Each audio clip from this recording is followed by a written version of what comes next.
So this is the 08:55 hours GMT edition of the Khoodeelaar television channel, broadcast on the internet under the banner of the Baby Angel Geronimo editions on Thursday, the 28th of September 2023. Baby Angel Geronimo is the world's bestest baby angel Geronimo who was born in New Zealand about 10 years ago and was very lovingly raised by a woman called Leonie Walker. Baby Angel Geronimo arrived in South Gloucestershire, England in 2017, sometime in 2017, and was welcomed by the woman called Helen MacDonald. We have been chronicling the updates on Baby Angel Geronimo witnessing for the last 2 years plus now. Baby Angel Geronimo is the world's bestest witness, the healthiest alpaca, that is a member of the camelid family. Look it up. And the baby angel Geronimo has been witnessing the falsehoods being conceived, perpetuated by the United Kingdom state, thus vindicating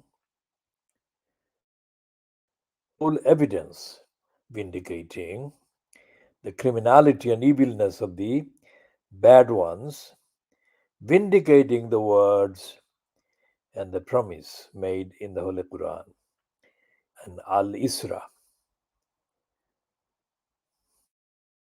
Ja al haqqu zahaq al batil. Innal batila kana zahuka.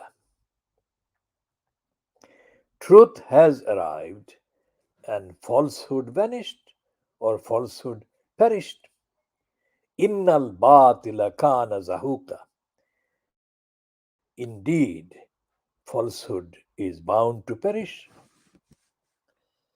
Now, this is applicable to the grotesque lies that the evil one, Donald Trump, has been perpetrating for decades, which has been only recognized by an official judge in the USA this week, that all his valuation or values of his properties were highly inflated in order to get favorable terms for favorable credits, and other loans for the Trump operations, Trump organizations. And this is depicted in a cartoon in the Times that actually sums up. It's a Peter Brooks cartoon in the Times that sums up the criminals over the top lies and lying. So innal batila kana zahuka. He said, let's ban all the Muslims. Well, the evidence is banning him. The Muslims didn't make up those claims, etc., etc. It's Trump the liar, the anti-Muslim evil one, that manufactured the various estimates and values of his various operation and enterprises.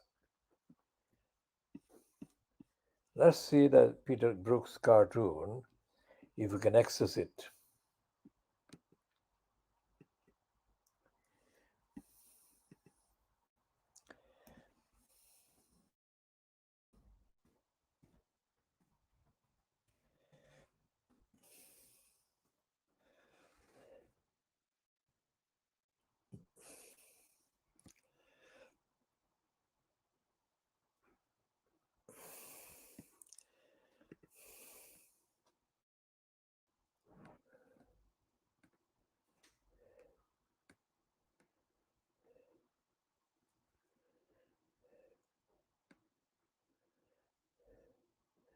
Well, Peter Brook's cartoon, the latest one, featuring Suela, Ibilar, Cruella Fernandez, is also very appropriate. By the way, the Times has got today the picture of Peter Brooks, who is being described there as aged 80. And they say in the note that he has been the political cartoonist for the Times since 1992, which makes it 31 years over which Peter Brooks has been doing cartoons publishing in the Times. And we shall be talking about the falsehood in relation to Evil or Cruella. We shall be talking about the falsehood and lies and exaggerations about HS2. And we shall indeed be referring to Peter Hitchens, the younger brother, surviving brother of Christopher Hitchens, whose piece in the Daily Mail today has got the heading Forget HS2, Britain needs low speed, not high speed. Reviving slow branch lines to our neglected market towns really would get the country back on the rails. Now, what did we say? We have said for the last, we have said since 2003, let's say December 2003. So for 20 years, the Khudeelaar campaign, World exclusively has analyzed and diagnosed, in the form of me being the campaign organizer, mobilizing people that supported the narrative and the aims and purpose of the Khudeelaar campaign. The thesis that we actually presented overall across to Westminster, to the media, mainstream media, to the UK government peddling the lying plot aimed at destroying Brick Lane. We said that the money that they were investing at that time, let's say 15 years ago, at the height of the campaign against Crossrail Hole, the money that they were investing, saying that the high speed railway connection, the word, the emphasis being high speed, would transform the economy, the UK of London. Now, let me remind you, whoever you are watching this, if you watch the last two editions of this campaign program, in which I reiterated the original thesis that it was a lie to say that the high speed rail was needed by the London economy because the railway networks covering London essentially were set up more than 100 years ago. And most of the railway networks that are set up not only in London but outside of London, like West Country, etc., were, objectively speaking, in need of serious refurbishment, repair, and maintenance. The idea was that if all these lines, smaller lines, were updated and refurbished and maintained and kept in good order, then they would bring benefits to the economy equivalent to hundreds of billions of pounds. Hundreds of billions of pounds. Now, what is Peter Hitchens is saying? He is saying exactly the same thing, but not to the extent that we said, because he's still overcome.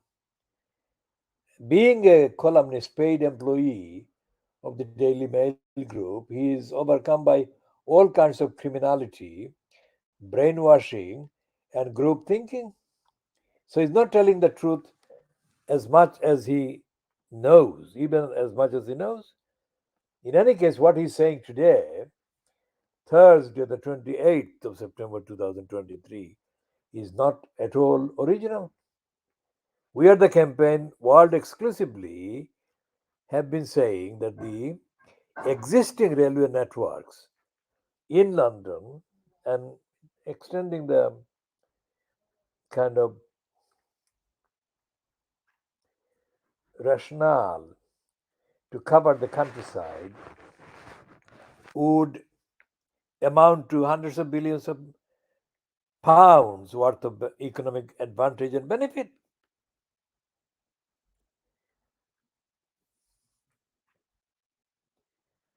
Now, when the campaign was at the height to stop the Crossrail Brick Lane whole plot against Brick Lane, there were, of course, ethnicity linked morons that were employed by the liars at the UK Central Government Department and also by the executive and by the Houses of Parliament. The main thing we did, in addition to publishing the critiques on the published HS2, we actually relied on the need for evidential analysis before anyone made any claim that cross-rail was needed. And we challenged them to provide evidence by diagnosing the actual performance and the structural safety of the existing railway networks, underground networks, overground networks that affect and apparently serve the life.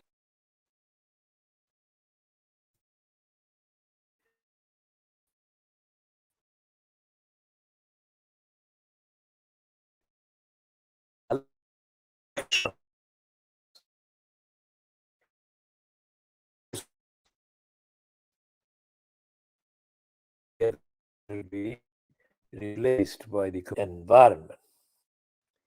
So, what has happened with Peter Hitchens now being converted after all this time into a believer in the neglected market towns being not served by proper railway lines? That is the admission.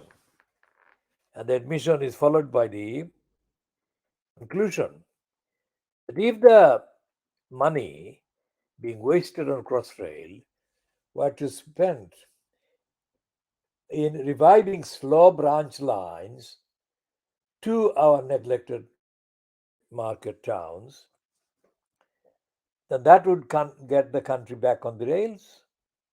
Absolutely true.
So I'm still checking to see if I can access the cartoon, the latest one that Peter Brooks has drawn on Trump's and assets.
So what Peter Brooks is saying, sorry, Peter Hitchens is saying in the Daily Mail today is echoing what we have been saying for the best part of the 17 years.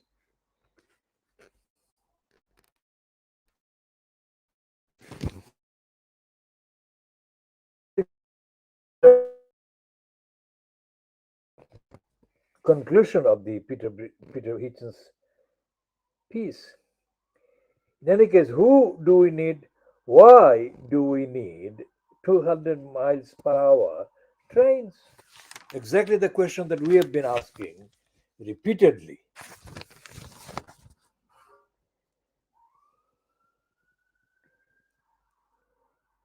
Great Britain, whose mainland is just 80,000 square miles, is far smaller than France, 212,000 square miles.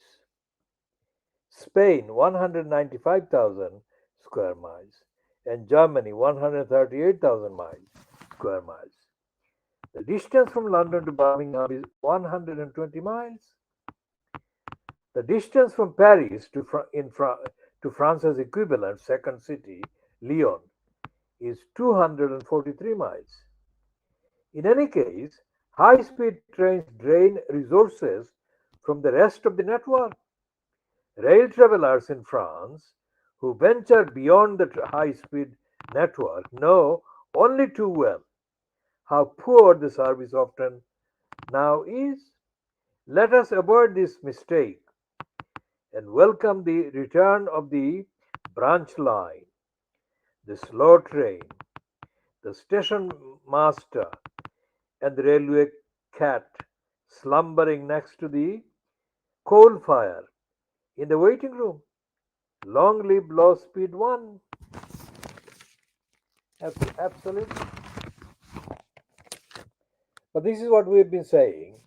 And one of the things that we have asserted about the reasons why we defeated the UK central government, we defeated the UK media publicity for the Crossrail plot as it was originally configured, including the projected plotted hole to be dug in the middle of Brick Lane, is this: that every time we raise the questions about any aspect of their propaganda, they fail to answer the questions. And the reason why they failed to answer the questions each time was because they didn't have the answer. It's not that they failed to answer, but they didn't have the answer. And the reason why they didn't have the answer is because they were operating in the environment where they were complicit with one another. They were retailing the lies of one another. The UK government was telling the lies to the media, and the media was retailing it to the mainly zombified, brainwashed, and brainwashable readers. So, therefore, there was no actual traction. There was no rigor. There was no evidential test about the veracity, the suitability, the truthfulness of any of the claims that they were making for digging the hole. That is why on the 24th of March 2006, Ken Livingston Livingston, who was still he was in the middle of his second term in the post of mayor at the expense of London. So Ken Livingston Livingston declared 2 days after we had recorded a television program that was later broadcast on the BBC, what used to be called the BBC One Politics Show, on Sunday, the 26th of March 2006. Ken Livingston Livingston, without any background connection with anyone, suddenly made the informal announcement to the media that the plot to dig a hole in Brick Lane was going to be shelved. Can you believe that?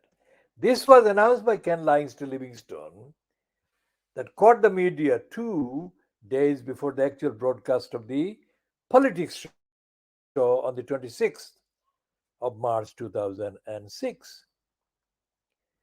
And while Livingstone was saying that, I had to demand evidence from the media. And one of the outlets that I actually demanded the evidence from was my appearance on the BBC's London television slot. And I was interviewed in Brick Lane in Hanbury Street by Donna McKay. Donna McKay, in response, interviewed me, and the interview was conducted in the shop that was owned by Turon Mia, one of the Khudilar campaign supporters. And K. Jordan was there. It was on a Friday. So that was broadcast on the BBC. And by the time the politics show was broadcast, the Brick Lane hole, Crossrail hole, was actually abandoned. But we didn't take for granted, we didn't accept that as proof that that will be honored. So he carried on the campaign and kept on demanding that they scrap the Crossrail hole plot against Brick Lane. And we carried on campaigning for another 4 years, in fact. Another 4 years. I mean, with the various degrees of kind of intensity in the campaign. But main argument was that Crossrail was not the answer to the needs, the majority of the needs of the railway needs in London. As Peter Hitchens is saying about the countryside, reviving slow branch lines to our neglected market towns, our meaning English, England, market towns really would get the country back on the rails. More or less the same argument that we have been making for 17 years. Now, Crossrail, quite apart from the fact that the big contractors are fleecing the public, literally millions of trees and plants and insects are being destroyed in the mad, lunatic, criminally driven madness for the HS2. And I think this piece by Peter Hitchens, carried by the Daily Mail, indicates the alignment of opposition to HS2 among conservatives that is growing. And it is absolutely overdue that that should be happening. And HS2 should be abandoned, scrapped.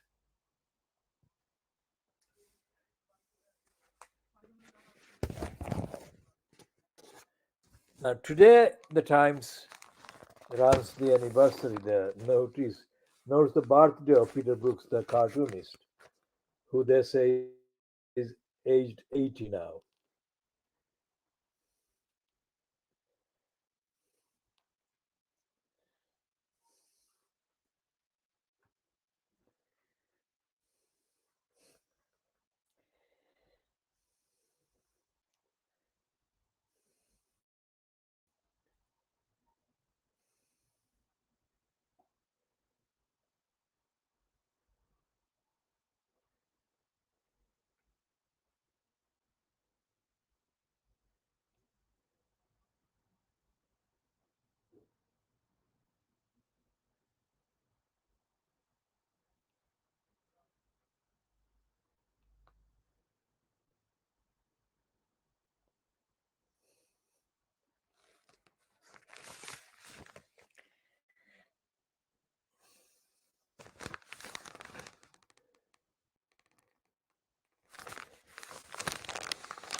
There is a little piece in the news today that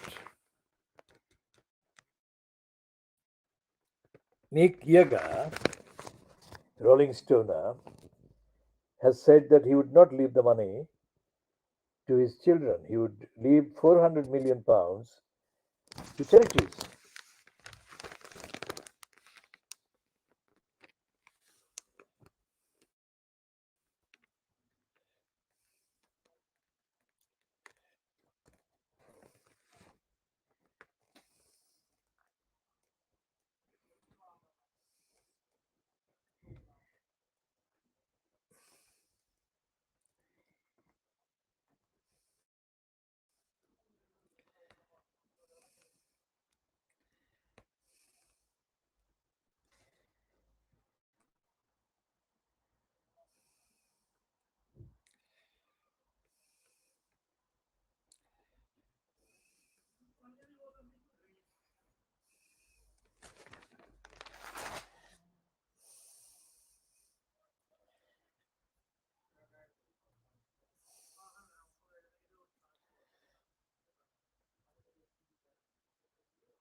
And the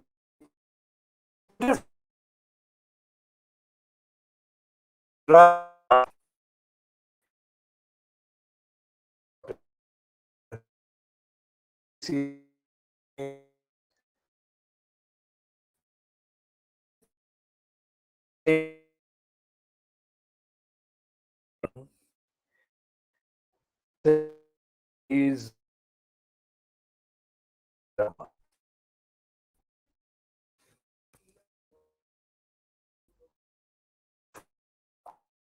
I for today. I'm on lab for the BBC, and the Ibrahim Hardcastle column says steady Amol because he's going too far.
Five minutes, and we're ending at 09:26 GMT on Thursday, the 28th